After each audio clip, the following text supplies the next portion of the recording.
আজকে আমার রেসিপি ডাল পোস্ত। সম্পূর্ণ নতুন ধরনের এই নিরামিষ রেসিপিটি এতটাই সুস্বাদু হয়, এই একটি পদ দিয়ে কিন্তু পুরো ভাত খাওয়া হয়ে যাবে। রেসিপিটি শুরু করার আগে একটি অনুরোধ, ভিডিওটি ভালো লাগলে লাইক কমেন্ট করবেন এবং সাবস্ক্রাইব করে পাশে থাকবেন। ডাল পোস্ত করার জন্য আমি মটর ডাল 4 থেকে 5 ঘন্টার মতো ভিজিয়ে রেখেছিলাম। এবার ডালটা বেটে নেব। আর নেব পোস্তটাও বেটে নিয়েছি।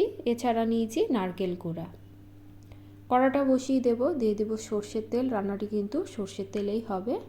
তেলটা গরম হলে ফোড়নে দেব হিং আর দেব কাঁচা লঙ্কা। হিং এবং কাঁচা লঙ্কাটা 30 সেকেন্ডের মতো নেড়ে নেব। দিয়ে দেব নারকেল কোড়া। এখানে আমি 2 চামচের মতো নারকেল কোড়া দেব।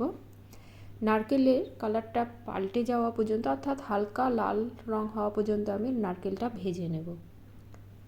এবার আমি ডাল পেস্টটা দিয়ে দেব। ডাল পেস্টটা দিয়ে ভালো করে মিনিট 2 মতো আমি কষিয়ে নেব। গ্যাসের ফ্লেম কিন্তু আমার লোতে রয়েছে। এই পর্যায়ে আপনাকে কিন্তু অনবরত নাড়তে হবে, নাহলে নিচে কিন্তু লেগে ধরতে পারে। দিয়ে দেব স্বাদ অনুসারে নুন আর দিয়ে দেব হলুদ। ঝালের জন্য অল্প লঙ্কার গুঁড়ো দেব। ঝালটা কি পরিমাণ আপনারা খেতে পছন্দ করেন সেই হিসাবে ঝালের পরিমাণটা কম বেশি আপনারা করে নেবেন। সব উপকরণ দিয়ে আরও মিনিট 3 মতো আমি ভালো করে কষিয়ে নিয়েছি। এবার আমি এর মধ্যে যোগ করব পোস্ত বাটা। এখানে পোস্তটা কিন্তু ডাল যে পরিমাণ নেবেন, অর্থাৎ যদি 2.5 চামচ বা 3 চামচের মতো ডাল নেন, সেক্ষেত্রে 1.5 চামচের মতো কিন্তু পোস্ত বাটা নিতে হবে।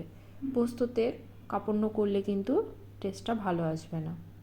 পোস্তটা দিয়ে আরও ভালো করে মিনিট 3 মতো আমি কষিয়ে নেব।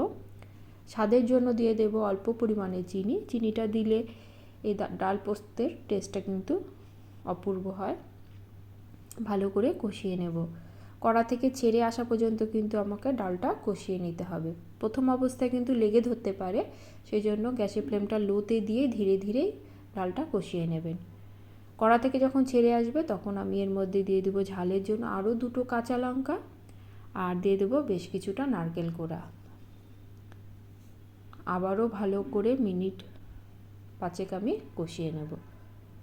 দেখুন এখন কিন্তু আমার সুন্দরভাবে কড়া থেকে ছেড়ে আসছে। এবার আমি এর মধ্যে দিয়ে দেব লেবুর রস। লেবুর রসটা দিয়ে আমি আরও মিনিটখানেক ভালো করে মিশিয়ে নেব।